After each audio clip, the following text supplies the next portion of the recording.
Assalamualaikum and greetings students.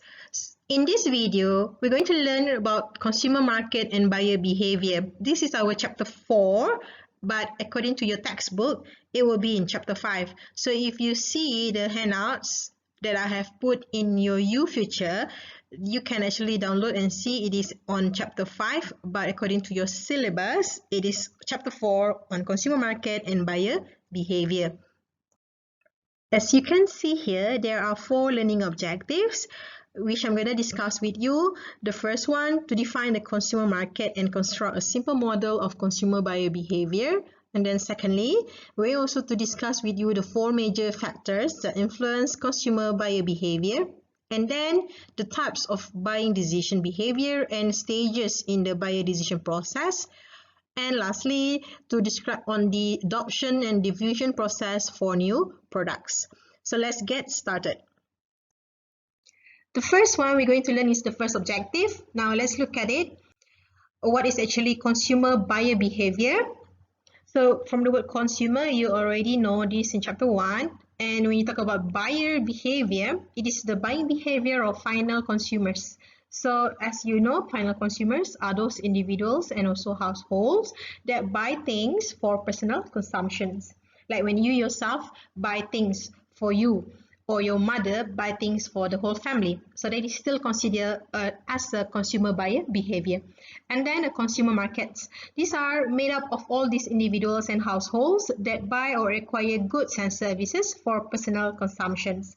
So consumer markets includes you and all your classmates. So all of you as collectively, you are a group of people and you are actually people who buy things for your own consumptions. So all of you can be made up of a consumer market. Let's look at the consumer markets and buyer behavior. So the model comes from the environment itself, okay, which you have the marketing stimuli, the 4 P's, yeah, still remember your 4 P's?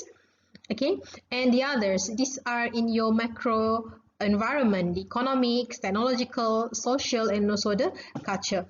Then this whole environment will lead to the buyer's black box. Okay, so this buyer's black box contains the buyer's characteristics and also buyer's decisions process. How do you see this as a black box? Because the marketers or the organizations, companies and sellers, they can't really know each and every buyer's characteristics and how do they decide in buying things. So that's why they call it as a black box. However, it can be studied and you can actually find out how on or what characteristics that they have and also in how, the decision process that they can actually make. And from this buyer's black box, then it will lead to the buyer responses, which are includes buying attitudes and preferences, purchase behavior themselves, like what the buyers buy, when they buy it, where and how much would they want to spend on it. And lastly, the brand engagement and also the relationship. Okay, so we look first at the buyer characteristics as this will affect the buyer behavior and then we'll discuss the buyer decision process. So let's move on to the learning objective number 2, which is to name the 4 major factors that influence consumer buyer behavior. So the main 4 factors are cultural, social, personal, and psychological, which all of these factors will affect on how the customer or the buyer make their decision to buy. Alright, while all of these are considered as this particular characteristics that affecting consumer behavior.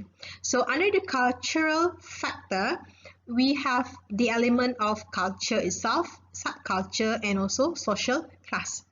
Please don't get confused with the social class and the social factor, yeah? Okay, I will explain later on further on this particular factor. Now let's move on to the second factor that affects this particular buyer when they want to buy things, which are elements of groups and social networks, family, as well as their roles and also the status. Next, the personal factors, which comprises of element of age and life cycle stage, the occupation, economic situation, lifestyle, personality, and self-concept. And lastly, the psychological factors, which include motivation, perception, belief, and beliefs, learning, beliefs, and attitude. Alright, so let's first look at the cultural factors. As you know, culture is the basic values, perceptions, wants, and behaviors learned by a member of society from family and other important institutions, which includes the religion institutions, right, the schools, right, and also the village itself. So culture actually things that comes from your family. So it is normally inherited from one generation to another generation. So from the culture, it actually create the behavior where you will normally buy things according to your culture. The second element for culture is what we call the subcultures, which these subcultures are a group of people within the culture itself, which is the bigger culture, yeah.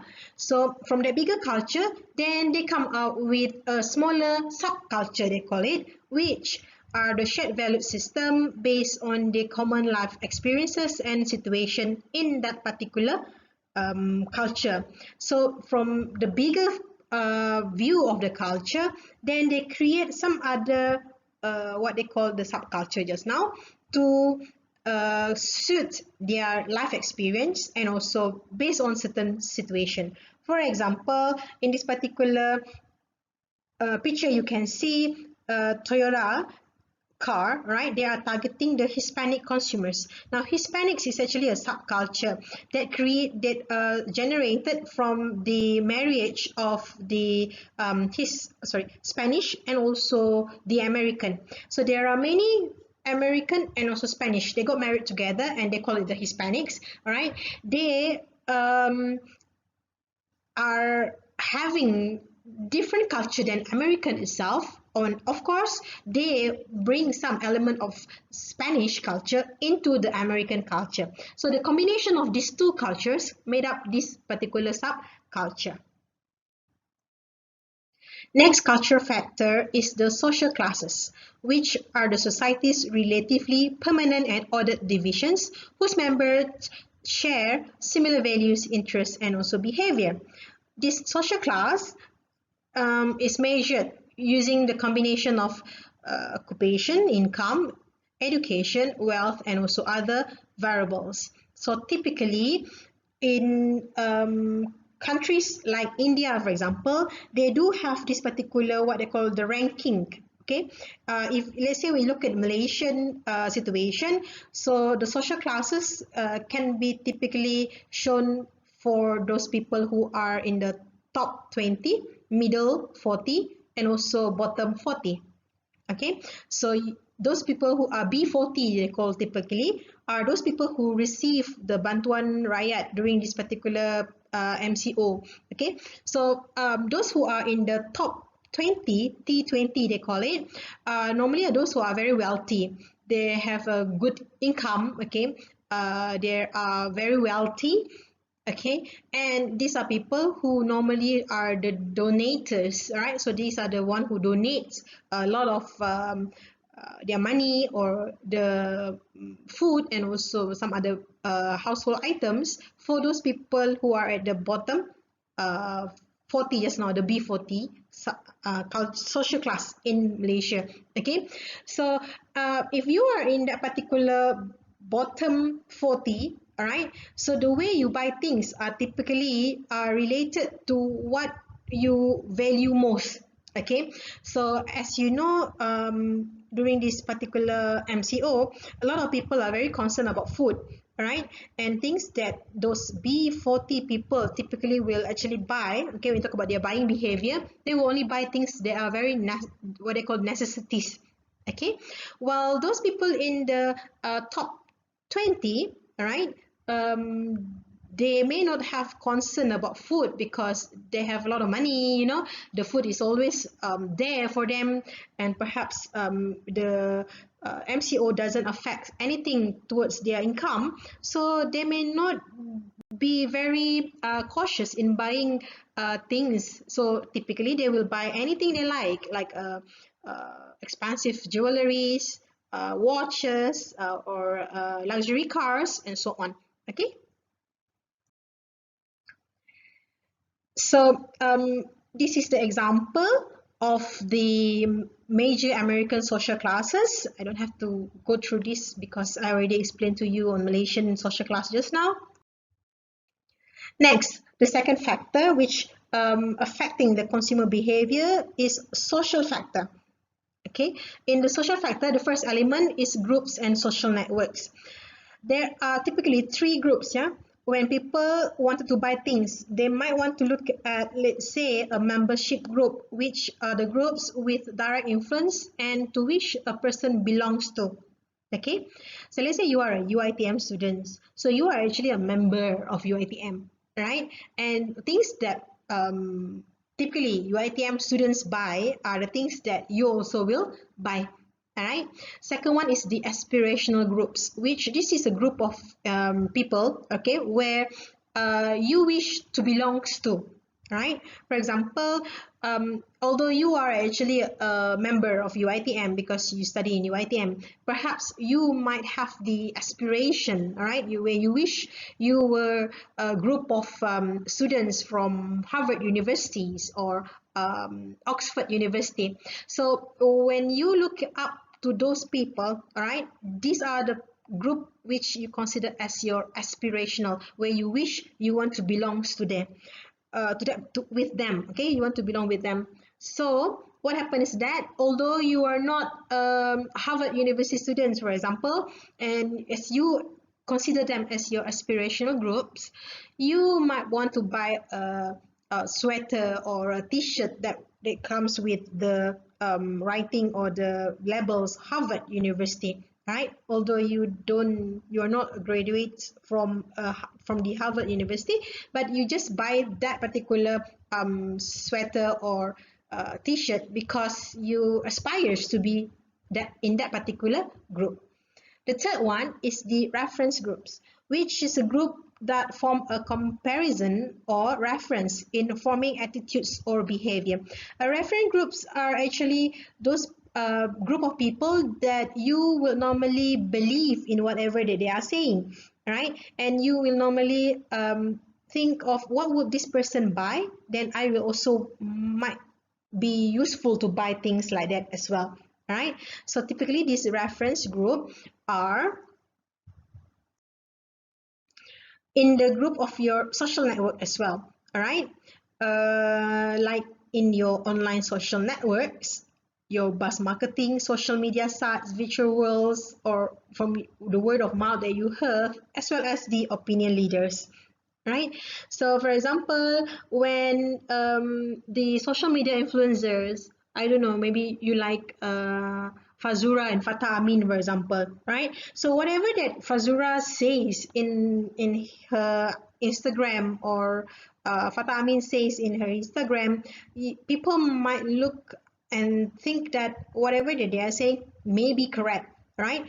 Whatever they buy, you also want to buy. So Fatah Amin, for example, he is the ambassador, right, for Oppo handphone, right? So if you're a fan of Fatah Amin and then you believe in him, so you might want to have the Oppo phone as well. Okay. Well, perhaps another opinion leader could be also someone who you consider as a role model. Okay, for example, Tun Mahathir. If you think that he could be an opinion leader to you, where he buys Bata shoes, right? So you think that if let's say Mahathir buys Bata shoes, why shouldn't I buy? If Mahathir believes in Bata shoes, I should also believe in Bata shoes. So it will actually affect how you buy things, right? Lastly, in the social factor is family and also role and status. Now, family is the most important consumer buying organization in the society because your family shapes whatever things that you buy, especially your parents. all right? Or if you have elder brother or elder sisters, they are also the one that influence you to buy things. Okay, so for example, when your mom say, okay, you buy this one and you wear these things, all right, so you will typically just follow whatever your mom is saying, all right? Or if you have an elder brother or elder sisters and you see what they buy, what they wear, things that they always go forwards to, you are also the one, you are also influenced by them, all right? Next is the role and also status, which can be defined by a person's position in a group, which this is when individual put himself or herself as the person where other people will always look up for. Okay, for example, the CEO of Petronas, because he is the CEO of Petronas, he should actually have the role and status to make sure that people will believe in Petronas products. So you can't be seen as a CEO of Petronas go and pump his car fuel at Shell, for example. So you have a social role to play here, whereby if let's say you buy from Shell and yet you are actually the CEO of Petronas, then people would think that why on earth that the CEO of Petronas buy Shell, right? So it has to be consistent, and you have to protect and take care of your image, all right, because you have this kind of role and also status. All right, let's move on to the third factor, which is personal factors. Do you still remember the first two factors just now?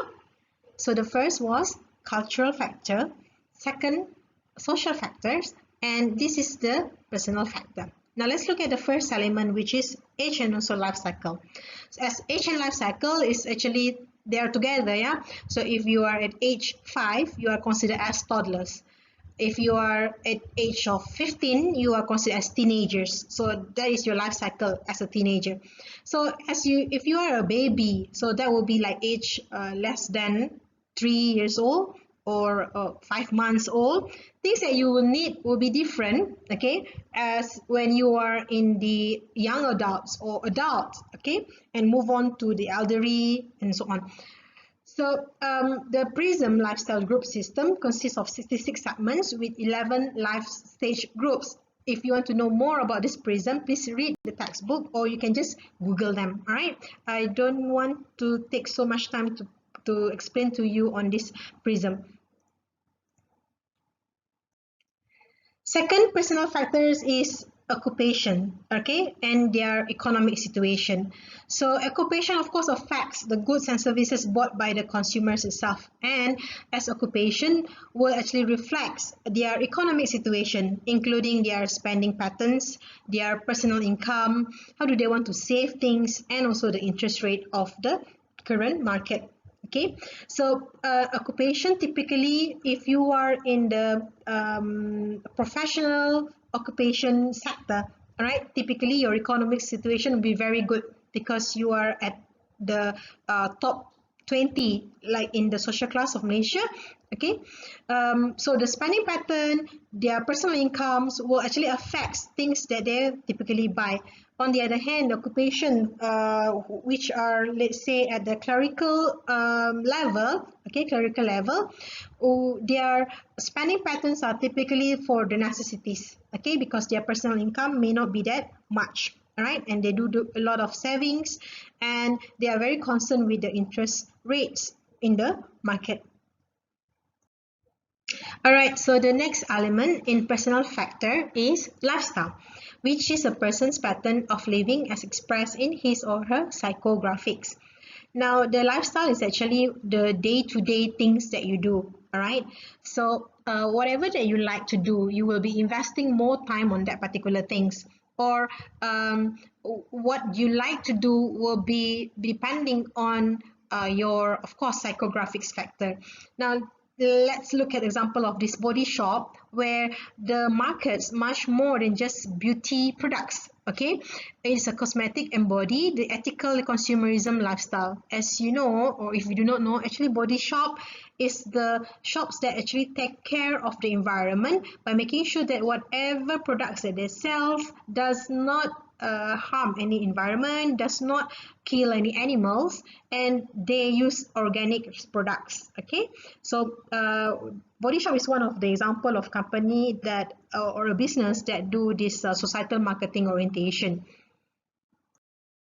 Next is personality, which refers to the unique psychological characteristics that distinguish a person or a group.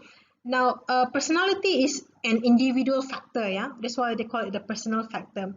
Even though you are born in the same family with your siblings, yeah, of course, you have some similarities among of you, but there will be some what they call personality. Each and every one of the sibling could be different than the other. Right, so that's why perhaps you like the black color, then your sister like blue color, and another sister like pink color, and then another brother suddenly likes red color. All right, so the personality actually very unique to one person to another, and typically this personality can be seen using this what they call brand personality traits. All right, so researchers have done this. They come up with these 5 personality traits. So if your market is about sincerity, so you'll be looking at the products that shows some sincerity. Okay, while if you are very excited, what they call very outgoing, very bubbly and also warm person, so typically you would like things that create excitement for you. Okay, next they have the competence, sophistication, and also the ruggedness.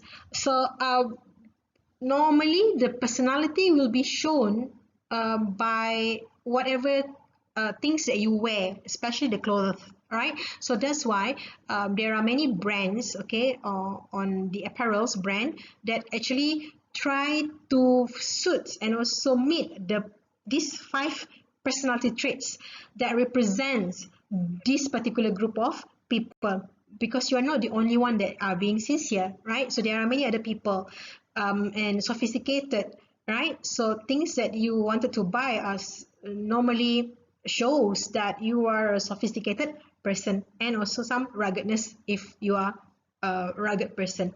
Okay. Lastly, under the psychological factors is the motivation, perception, learning, and these beliefs and attitude. So let's first look at motivation. So a motive, okay, or a drive is the need that is sufficiently pressing to direct the person to seek satisfaction of a need. Okay, so the motivation research, okay, that refers to qualitative research designed to probe consumers' hidden subconscious motivation. Now, the motive, or what they call the drive, is what things that people think they have this tension. Yeah, the pressing here is that they keep on pressing them to go towards something that will give satisfaction towards them. A very good example is that if you're really struggling, okay, struggling with let's say money, for example. So what you will do is actually some behavior that will you will try very hard, okay, to get out from that particular problem. Okay, and you will direct yourself to seek for satisfaction, which is what you believe that if I work very hard, then I will get more money. Okay, so the motive here is that you want to work hard because you want to get the money, right? So the Maslow hierarchy's needs, okay, or the Abraham Maslow's hierarchy of need shows that each and every individual has this particular 5 needs to be fulfilled. Okay, under this pyramid, you can see, of course, when you read pyramid, it's from the bottom, yeah. Now, everybody will first fulfill the bottom needs. As it goes, as it already fulfilled, then it will go up to the higher level. Right? So the first physiological needs are necessities. Okay, what are your basic necessities? So people want food, people want water, your shelter, clothes, right? Feeling warm, right? Oxygen, and of course, your what they call it, basic necessity lah for you to survive in this particular world, right? So once you have fulfilled that, then you will seek for the second level of the needs, which is the safety need. Then you start to feel that, okay, I have my food and everything. Now I want to think of how secure am I? Am I being protected or not? Okay, so that is when you try to seek for things like in your house, you want to buy the alarm system, okay, or you put on gate and also grill on the window so that you feel protected in the house. Right?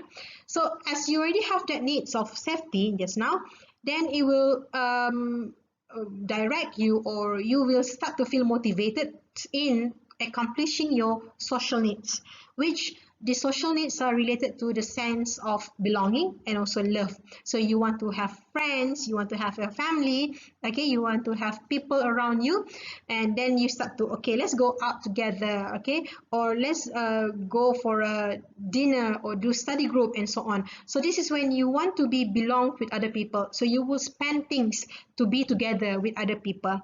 Okay. Next, as you already accomplished the social needs, the next needs that you will be wanted to have is actually esteem. Okay, esteem includes the self-esteem, recognition, and also status, whereby you want people to recognize you. Okay, so that's when you put up on your social network, your Instagram, you want to see how many people likes you. Okay, because you need recognition, you need the what I call it, approval from the people that, okay, you are beautiful, you are nice, or whatever that you are doing is very good. Okay, so you want that particular kind of support, right? So that is the esteem needs. And the final needs, according to Abraham Maslow, is that the self-actualization need, which is the needs for self-development and realization, right? So typically these self-actualization needs are related to spiritual, okay, because you have everything that you have accomplished. So here is then what else you can do, what else you wanted to do, okay, like you want to give back to the society, or you want to be near to God, or you want to explore the whole world, and so on. All right, so if you are at this particular level, things that you want to buy will be different and as compared to this one. Okay, safety needs. And as you already accomplish all this bottom, then you will start to look forward to what in buying, or by looking into, oh, how can you spend your money towards this particular two top needs. And next one is perception. Okay, perception is the process by which people select, organize, and interpret information to form a meaningful picture of the world. So there are three perceptual processes, which we call it the selective attention, selective distortion, and also selective retention. So what is selective attention? So in your perception, yeah, you have this, you don't realize it, but it's actually there. So that's why the researcher find out, okay, we give that particular term as selective attention, whereby you have the tendency to screen out most of the information which there are exposed. Okay, selective attention meaning to say you will screen out most of the things that are being exposed to you. You will not read everything in a magazine or in the whole newspaper. For example, when you buy a newspaper, then you will not read everything, right? Not so automatically there somehow or other you will screen out most of the information. All right, so you only select things that are of your interest, or things that are you are very curious about. Okay, the second perception is the selective distortion, which is the tendency of people to interpret information in a way that will support what they already believe. Now, selective distortion is when you select things that you already believe, things that you don't believe, then you don't want to listen to, okay, or you don't want to bother about things that you don't believe on, right? So that's when they call it the selective distortion. Lastly, selective retention, which is the tendency to remember good points made about a brand that you wanted to have. Why is it not finished here? Never mind. Okay, so that you already believe in. Okay, so normally you will remember, let's say you are an iPhone user. Okay, so the selective retention is that you will always remember, no matter how Samsung says their phone are so good, but because you already remember good points about your iPhone, so you will still believe in the phone of your Apple iPhone. So the selective retention here is that you are ignoring as this one distortion just now, and then you retain only the good things, okay, that made up about the brand that you already bought.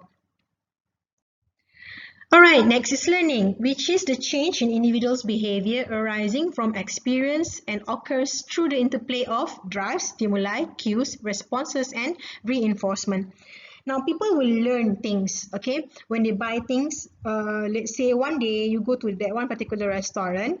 Of course, this is not during MCO, yeah? So when you go to that particular restaurant, you think that, wow, this particular restaurant has a very good meals, all right? The food are very delicious and tasty. So that will actually makes you believe and also learn that, okay, that particular restaurant is good. So next time we can come here again, you say, all right?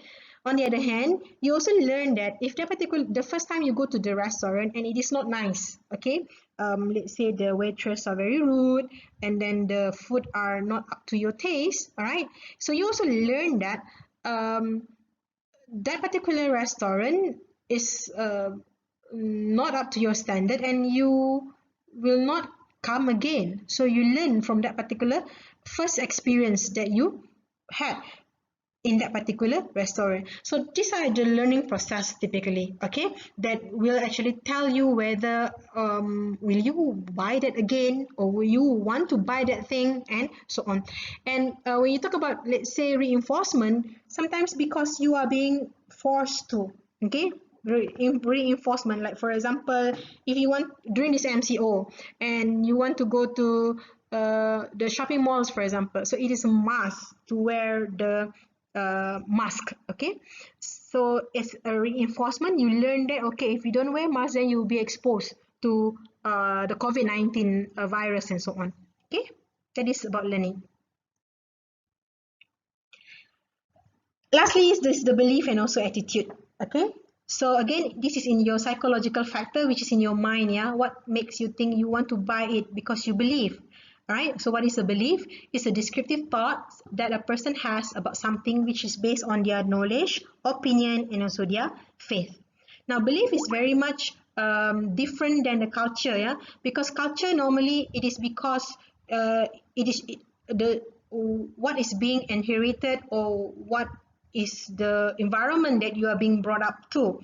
However, belief is when you start to know that and think differently, okay, so because of your knowledge you have come out with your own opinion and you have faith on certain things, right? So for example, um, let's say that your culture for a Muslim, for example, a woman, okay, every woman should wear hijab, all right, but then some people don't wear hijab, doesn't mean that person is actually a bad person, okay. So that person may have a belief, okay, where she has the knowledge, okay, I know I have to wear hijab, but then again, in my opinion, see, in my opinion, as long as I don't do bad things, okay, I don't kill people, I don't sell myself, or I don't make bad things, right? Then I have faith that God will understand me. Okay, so this is the belief. Who says that? That person just now. Okay, so it normally because of that individual itself, right?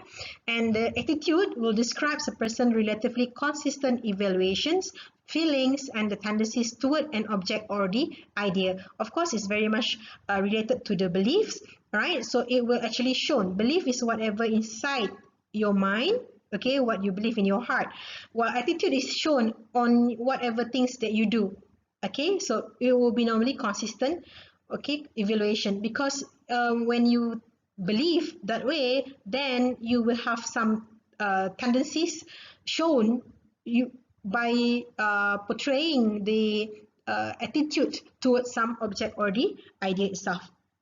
For example, now some people believe that Vivi Yusof, okay, you know about that particular incident, right, where she says something that is bad and people think that, okay, she shouldn't say that, and that actually affects the products that she sells. So some people who sees Vivi because she sells dark scarves, yeah, dark scarf is the shawl that is very expensive. All right, so from that particular incident, for example, then people might have some belief, okay, and shows the attitude that, okay, previously I buy dark scarf, so now because of that particular statement that Vivi made, although she denied and she tried to apologize, now I think that I don't want to buy her products anymore.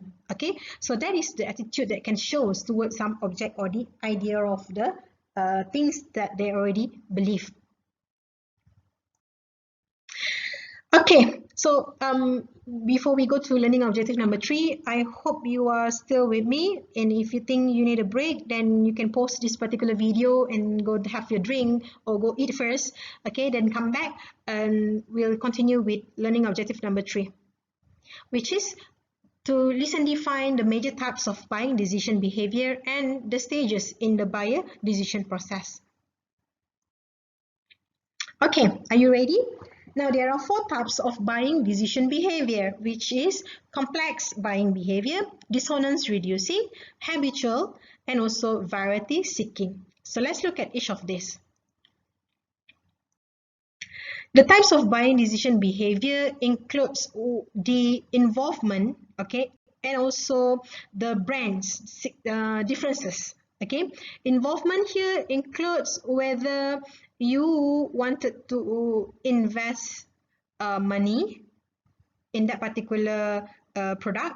If it has high involvement, meaning it's normally very expensive, it will require a lot of time, a lot of effort, and many involvement, right? While low involvement, so typically products that are very cheap and not much time to think about when you want to buy it, and you don't ask other people, you know, not many people involved in the decision to purchase this particular product with low involvement.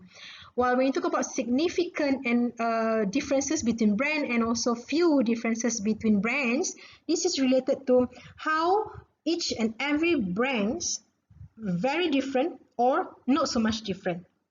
Okay, so again, these two things are all in your mind, whether you think it has a significant difference between brands or it has a few differences between the brand. So a complex, from the word complex, is complicated. Yeah, when you want to buy things, it's going to be very complicated. So typically it will involve many people, many time, a lot of money. Okay, and the brand differences are very significant. Okay, it's totally the what they call heaven and earth, for example. So totally different things, right? While there are also products that are low involvement, but the significant between brands is the differences between brands are also significant. Okay, so that is when we call it the variety seeking buying behavior. The third one is the dissonance reducing behavior, where here it has high involvement. Again, a lot of money, a lot of time needed, a lot of people involved, right? However, the differences between brands are only a few. So we call it dissonance reducing. And lastly, the habitual buying behavior. From the word habitual, this is your habit, meaning you routinely buy things. That normally it will involve very low money, time, and also people in buying it. And it has very few differences between the brand. Now let me give you an example for each. When you talk about complex buying behavior, typically let's say you want to buy a car, which the comparison is whether to buy let's say BMW or you wanted to buy a Proton car. Okay, can you imagine the significant difference between the BMW and also a Proton car? So it will be very complex buying behavior that you will show. Well, when you talk about high involvement but few differences between brand.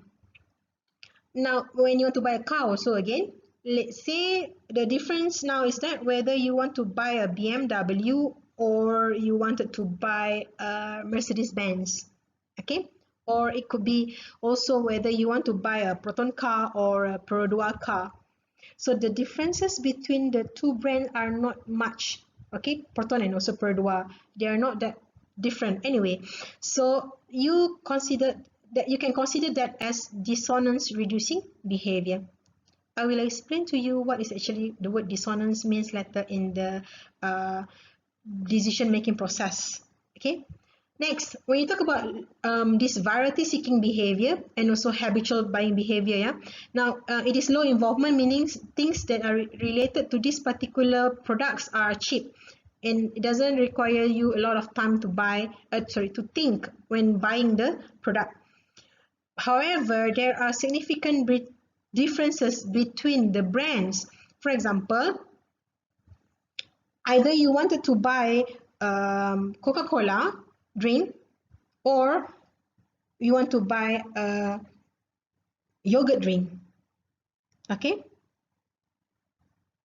so Coca-Cola and also yogurt drink is totally a different thing, and the significant difference is the differences between the brands are very significant. While when you talk about habitual buying behavior, there are very few differences between brands. For example, when you want to buy shampoo, okay, shampoo, somehow or other, all of them are the same. It's just to wash your hair, right?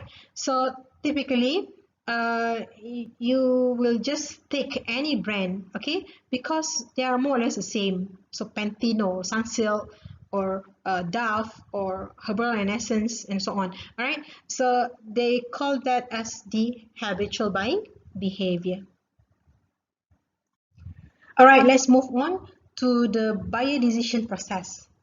Now, each and every individual, when they want to buy things, okay, they will go through this particular process without them realizing it again, okay. So the first step in the process is actually need recognition and then information search. The third step is evaluation of alternative, next purchase decision, and lastly post-purchase behavior. Let's look at the first step, which is need recognition, where this is in which the consumer recognizes a problem or need that triggered by internal stimuli and also could be from the external stimuli. Now, what is internal stimuli? Internal stimuli comes from your own body, okay, from your biological needs. Okay, for example, if you are coughing, okay, while you are eating, your body are telling you something, so you recognize that there is a need for you to drink water, correct or not?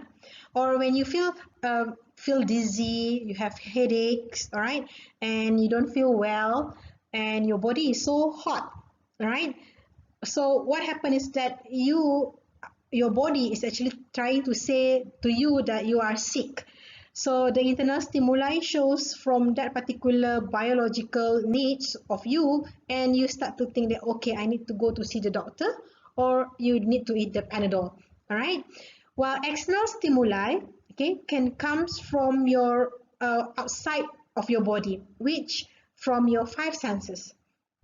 Every human being has five senses, which are your sight, from what you see, your ears, yeah, from what you hear, okay, your nose, what you smell, from your tongue, what you taste, and from your hands, okay, your skin, where you can touch things. So there are five senses: hear, sight, smell, taste, and also touch. So from this external stimuli, it creates the need, all right, where you see things that are so beautiful, so you feel like you want to have it, or you heard somebody says there is a sale there, so you might want to go and buy. And then you smell something very delicious that makes you think that, oh, okay, I'm hungry, I want to eat things, okay. Or if you touch a very fluffy soft toys, so you feel that, oh, this is so fluffy, and you want to buy it, okay. Or the cloth is very smooth and silky, so you feel like, oh, okay, I might want to buy this particular cloth. Or when you try to eat something that is very delicious, then you taste it from your tongue and you think that it is nice, so you might want to buy the things. So these are the external stimuli that create that recognition for the need for you to buy something, okay. The second stage is the information search, where the the consumer is motivated to search for more information from what they have recognized just now in first stage. So now you wanted to have something more information about it. Okay, so the sources of information could be from personal, commercial, public, or also from your own experience. Okay, so now let's take an example of when you want to decide to buy a new laptop, for example. Okay, a new laptop. So from the need recognition just now, it could be from, of course, laptop. It's not from your body lah, right? So it's from your external stimuli. When you watch an advertisement or you see other people have a very nice laptop, okay, from your eyes, so you feel that okay, your own laptop is broken already, or your laptop is been stolen or missing and so on. Okay, so you know that you need laptop to do your assignment, to watch me here on YouTube and so on, right? So that need recognition tell you that okay, now you need to buy a laptop. So what you do next is actually to find information about the laptop. So you can find information from your personal sources. For example, you ask your own best friend or from your parents. Okay, so those are your personal sources, typically friends and also family. Okay. Secondly, other than asking from your friends and also from your family, you might also want to find information from the commercial sources, which include from the official websites or also pages and also Facebook and IG of that particular brand. For example, you go to Acer website, you go to HP website to find out the information about the latest laptop that you can actually buy. So you go and scroll down all the models that they offer, look at the price and so on, right? So that will be commercial sources. The next sources that you can also find information will be from the public.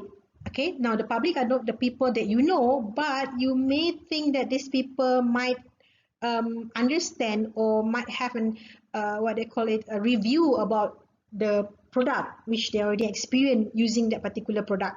So what you do is that you go and YouTube and find out that review on this particular laptop brand. So you watch the YouTuber saying some pros and cons, or independent websites that will review new gadgets. Okay, or you go to the forum, like a very famous forum online is the Laoyat forum, right? So you might want to find a lot of public tell their experiences and share what they think about the product that may be similar to what you wanted to buy just now. And lastly, the experiential sources, which is from yourself. Okay, where you actually have experienced that particular product before, so you try to recall back the sources is that you try to think of your own experience using that particular brand of laptop. Let's say previously you use your Acer laptop and you think that particular Acer is really good, so you might want to have in mind buying that particular buying a new model of Acer brand. Okay, or if you had a bad experience about Acer, then you might put in your mind that okay, I will never buy Acer anymore, right? So that is the experiential sources. Next step is evaluation of alternative, which is the stage where consumer uses information to evaluate alternative brands in the choice set. Now, from the information search that you have gathered, then you will have a lot of information, right? So from all those information, you will actually narrow down by looking at some alternative brands of your choice with your some criteria or most important features or attribute about the product that is needed in your particular laptop, for our case just now. Okay, so you will evaluate. Let's say you have a few brands in mind, whether you want to buy HP, you want to buy Asus, or you want to buy Lenovo brand. Okay, so by looking at the information that you have gathered in the previous stage, now what you do is that you will further evaluate. Okay, which is like you gather information. When you gather information, you just to find out, oh, okay, this one is like this, that one is like that, and so on. But in the alternative evaluation, what happened is that you are going to look further into what are the characteristics or the criteria that you want to have in your laptop. Like for example, how many inches, the memory, the graphic cards, the processor, and so on. So you might have some what they call evoke set, which will make you narrow down what are the from many brands or many models, okay, into a smaller and narrow down your choices. All right, after you have do the evaluation, next is when you have decided what to buy. Okay, so that is purchase decision, because you have done your evaluation of alternative just now. You have found out which brand, which model that you decided to buy. This basically you made up your mind, and don't get confused with purchase intention, yeah, because purchase intention is just an intention. Okay, but purchase decision is when you have really made up your mind, and you, no matter what, you already know that's what you want. Okay, however, purchase intention may not be the purchase decision, because it could be some factors like attitude of others or some other unexpected situation. Okay, for example, when you have decided, okay, you have decided to buy, and then you go to the shop. Okay, but when you go to the shop and suddenly at the same time there is another customer came also to that particular shop, and then complain about the laptop that you already thought of buying. Okay, so let's say that particular customer say, I just bought this laptop last month, and then now it's not functioning anymore. And then you go and look at that particular laptop, and then you say, oh my god, that's the laptop that I wanted to buy. So then this can actually affect your purchase decision. Yeah, now it becomes like, whether should I actually buy, or should you just listen further to that particular person, and then you might want to rethink, okay, whether you wanted to buy that particular laptop or not. So that is purchase intention. Well, some other unexpected situation could include, let's say the laptop is no longer being produced, or there's no stock, and if you want to order, then it will take like 3 months. Okay, so do you want to wait for 3 months? So if you want to wait, then you wait. If you don't want to wait, then you might want to revisit the previous step, which is your evaluation of alternative, by looking at what would be the second best choice. All right, so let's say there's no problems, okay, no unexpected situation, attitude of others are also good, then you decided to purchase. And purchase decision includes the transaction, which is an exchange process, yeah, where you get the product and you pay for it to the seller. Lastly is the post-purchase behavior. Post-purchase is actually after purchase behavior, yeah, where consumer will take further action after purchase, which is based on their satisfaction or dissatisfaction. The post-purchase behavior will actually naturally shown, yeah, or you will naturally feel it after you purchase. Some people feel very happy after purchasing the product because it meets your satisfaction. Okay, however, there are also people whom which at first you think you really want that particular product, and then you bought it, and then after you bought it, then you feel like, oh, is it like this? Oh, okay, nothing.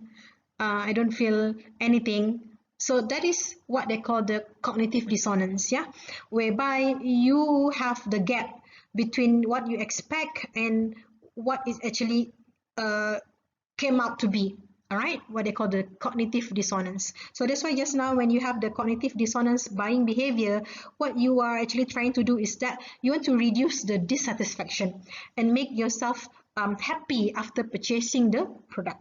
So if let's say you bought a Lenovo, for example, and then when you go home and then you got the laptop, you try it, and then you feel like, wow, this laptop is so good, it is so nice, then you have the satisfaction. But however, if let's say you bought it and then you start to use it, then you feel like, I'm not really happy with this purchase. I don't feel good about this purchase. then sometimes you feel regret. Why did I bought this particular laptop? Why did I bought this brand? All right, so that is when you have that cognitive dissonance. So you can define cognitive dissonance as a discomfort caused by the post-purchase conflict. Okay, discomfort because you don't feel comfortable or simply because you feel regret about it. All right. So that's it in the process. Okay, last one is to describe the adoption and diffusion process for new product. Okay. All right, so when you talk about adoption process, you adopt, okay, this is in your mind, the mental process where individual will go through from the first learning about it and later on becoming a final regular user. Okay, so the stages include awareness, interest, evaluation, trial, and adoption. Now, for example, when you talk about it, a new innovation is totally a new product, yeah. Now, when you first heard about, let's say, what is the latest new product? I can't really recall, but okay, let's say take example of a drone. Okay, drone. Do you know about drone? If you don't really know about drone, that means you are not in the process yet. Okay, or if let's say you have heard about drone, then you are at this particular level or the stage of, oh, okay, you aware about it. All right, and then as the times goes by, this is according to timeline, yeah. As the time goes by, you are being exposed to more information about drone, and somehow or other it creates your interest. Okay, it creates your interest. That means you start to dig information, search about information, look about what is the function, what are the uses of drone, how can it actually be useful to you, right? And then that's it.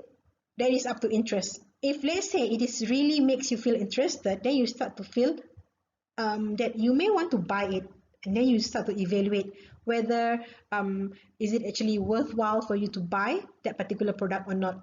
And then if you say yes, I think it's time for me to buy a drone, then you may start to try it by experiencing it. Either you go to the shop and do try to fly a drone, looking at the demo and so on, okay, test run and so on. That is in the trial process. And lastly, and if you feel that everything is so good about it, then when that is the stage where you adopt that particular technology of the drone. All right, so it is over a period of time, and when you become an adopter, okay, the adoption, you start to believe in that particular product, you become a user of it, right? And now, there are different people react differently with this innovation. Okay, where there are we call it the innovators, early adopters, early mainstream, late mainstream, and lagging adopters, or sometimes they call it the laggards. Right? Now, innovators are the one who always first to adopt the new product. Okay, as you have learned just now in the process of these adopters, right? So you become an adopter first people, among the first people, or you are the one at the what they call the pilot test group, where you are given that particular new product and you are willing to accept it and use it or consume it. All right, and then the second level after the innovators are the early adopters. Okay, so early adopters, they are normally those people who are very adventurous. They think that, okay, once they have this new product, I also want to buy it. Okay, for example, when iPhone first launched their iPhone 11, so early adopters, they are the one who actually sleep in front of the Apple stores for 3 days or even some 1 week, just to be among the first who will actually purchase and get that particular new iPhone model, right? So the early mainstream followed from the early adopters. They are also the one who actually they don't sleep in front of Apple store lah. Perhaps they are the one who actually will buy it, let's say after a week, okay, or after a month, okay. They are the one who actually purchase it, while late mainstream are the one who actually couldn't be bothered when it first launched, okay, but somehow or other after it has been created with the, you know, the awareness, the what I call just now, interest and so on, then they start to buy maybe perhaps after 1 year the launch of the phone, okay, or right before iPhone wanted to launch a new one, then you start to buy the iPhone 10, for example, okay. When iPhone today launch iPhone 11, you may want to think that, okay, it's time for me to buy iPhone 10. Okay, so these are the late mainstream. While lagging adopters or the laggards, these are the one who last to get the product. Okay, for example, you never used Apple iPhone before, so Apple have launched Apple until iPhone until 11, and the lagging adopters are the one who actually would like to first started buying it, perhaps iPhone 6. I don't know, iPhone 5 they don't sell anymore. iPhone 6 also I don't think they sell now. Perhaps when iPhone still sell the iPhone 7, so these lagging adopters will be the first timers of using an iPhone. Okay, that means they are the last one who accept this particular innovation. Okay, so typically the early adopters and also the early mainstream are in the generation Y people. Okay, so remember your generation Y, whereby these are the one who are very adventurous. They like to explore things. Okay, so they are among this particular early adopters and also the early mainstreams. Okay, while generation Y perhaps here late mainstream, and lagging adopters are typically the baby boomers. So graphically it is shown like this. Okay, so innovators are about 2.5% of people, right? And then as time goes by, then the lagging adopters start to have it. Okay. Okay, so lastly, in analyzing and using the market information, when we look at the influence of product characteristics on rate of adoption, so there are 5 product characteristics. The first one, relative advantage. So this is in a way that when you see a new product, okay, to which the degree of that particular innovation appears superior to existing products. Like for example, if you see a new product is in the market and that particular product is totally new and has many other benefits, or we call it here superior values, and also having something that is totally different that other products or existing ones that you already have doesn't have it. Okay, for example, you're talking about iPhone. If you see that iPhone 12 has a relative advantage over iPhone 11, then you might think that, oh, okay, I want to quickly buy iPhone 12. Okay, but however, if let's say the adopter sees that there's not much, okay, what you call the relative advantage over iPhone 11 and iPhone 12, then you might not want to get it early or get it at all, right? Unless let's say you are actually using iPhone 4. I do not know whether iPhone 4 is actually still usable, but let's say you previously or currently now you have iPhone 4, okay, or iPhone 3, maybe iPhone 6, all right, then let's say iPhone 6 compared to iPhone 12, all right. So when you see iPhone 12 has this particular relative advantage compared to your iPhone 6, then yes, you will quickly wanted to purchase the iPhone 12. Right. The next characteristics of that particular product should be having the compatibility, which the degree to the innovation fits the values and experiences of potential consumers. Now, compatibility in a way that it compatible with one's personality, one's beliefs and attitude, okay, and other than that, it also has to be compatible with whatever things that you might already have. For example, when you talk about your laptop, yeah, your laptop. Okay, so your laptop has a lot of ports, right? One of the ports that is most compatible with a lot of other devices is your USB port. Okay, so many producers, okay, or companies, they produce the devices, okay, or gadgets that comes with the USB cable, okay, which you can easily plug into your laptop or any other sockets that is actually USB compatible. So with the Type C ports, for example, now they are getting many what they call it, many consumers are moving on to Type C, but not many laptop, okay, especially the old ones have Type C port, okay. So that is what it means by the compatibility here. Okay, next one, complexity, from the word complication or complicated, right? So this is where the degree to which the innovation is difficult to understand or use. Okay, so the more complex or the more complicated the product is, the less likely people would like to adopt it, because it's complicated. People don't like things that are complicated, isn't it? So it should be simple, all right, and not complicated to be used or consume. Okay, next one is divisibility. In this particular characteristics, it is the degree to which the innovation may be tried on a limited basis, or at least you have some trial, or can actually try it first before you purchase. Okay, for example, if you see there is a new solar car in the market, okay, so divisibility means if you are allowed to test drive first, okay, then there will be more likely the rate of the adoption to be faster, right? And lastly, the communicability. That means the degree to which the results of using the innovation can be observed or described by the others. Communication here, all right, from the word communication, communicability. It is able to communicate. That means people can tell that you have that particular product, or it can be observed, okay, in a way that, for example, can you distinguish from the look or from the size or from afar the difference between iPhone 12 and also iPhone